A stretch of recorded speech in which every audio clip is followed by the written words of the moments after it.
gas connections in the homes of the poor. The Pradhan Mantri Fasal Bima Yojana and Pradhan Mantri Krishi Sinchai Yojana to protect the income of farmers. The soil health card scheme to ensure the best possible yield from farmers' fields. The E-NAM, the National Marketplace Scheme to ensure farmers get the right price for their produce. These are all reflections of this approach. In the past decades, the specter of corruption and black money has grown. It has become the effort to remove poverty. On the one hand, we are now number one in the rate of economic growth. But on the other hand, we were ranked close to 100 in the global corruption perception ranking 2 years back. In spite of many steps taken, we have only been able to reach a ranking of 76 now. Of course, there is improvement. This shows the extent to which corruption and black money have spread their tentacles.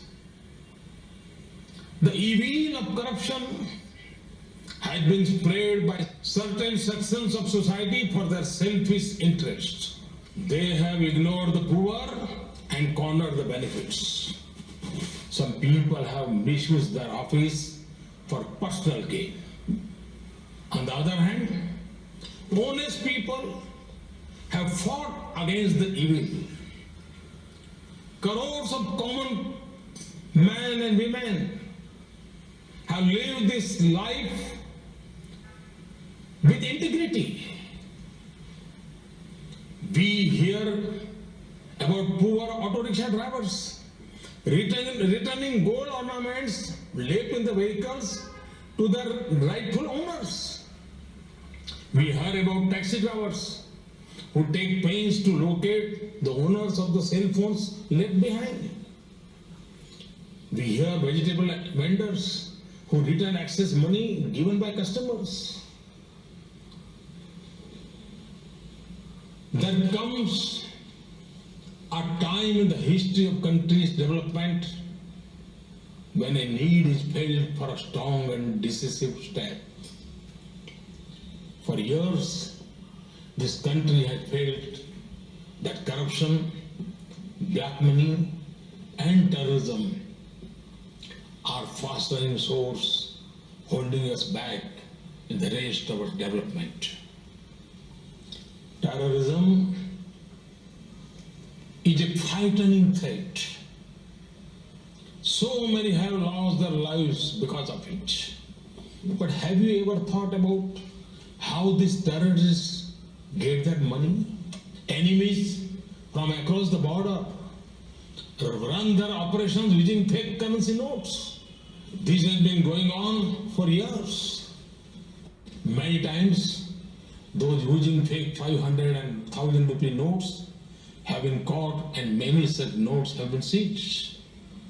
Brothers and sisters, on the one hand is the problem of terrorism, on the other hand is the challenge posed by corruption and black money. We began our battle against corruption by setting up an SIT headed by a retired Supreme Court judge immediately upon taking office. Since then, a law was passed in 2015 for disclosure of foreign black money. Agreements with many countries, including the USA, have been made to add provisions for sharing banking information. A strict law has come into force from August 2016 to curb Benami transactions, which are used to deploy black money earned through corruption. A scheme was introduced for declaring black money after paying a steep penalty. My dear countrymen, Through all these efforts, in the last 2.5 years, we have brought into the open nearly 1,25,000 crore rupees. It's not a small amount.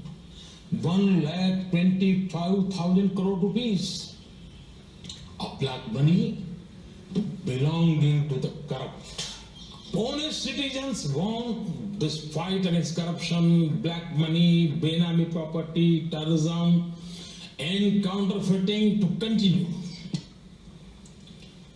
Which honest citizen would not be pained by reports of crores worth of currency notes stashed under the beds of government officers? Or by reports of cash found in gunny bags? The magnitude of cash circulation is directly linked to the level of corruption. Inflation becomes worse through the deployment of cash earned in corrupt ways. The poor have to bear the brunt of this. It had direct effect on purchasing power of the poor and the middle class. You may yourself have experience when buying land or a house, that part from the amount paid by check, a large amount is demanded in cash. This creates problem for an honest person in buying property. The misuse of cash has led to artificial increase in the cost of goods and services like houses, land, higher education, healthcare, so on. High circulation of cash also strengthens the Hawala trade, which is directly connected to black money and illegal trade in weapons. Debate on the role of black money in elections has been going on 4 years. Brothers and sisters, to break the grip of corruption and black money, we have decided that the 500 rupee and 1000 rupee currency notes presently in use will no longer be legal tender from midnight to night, that is 8th November 2016. This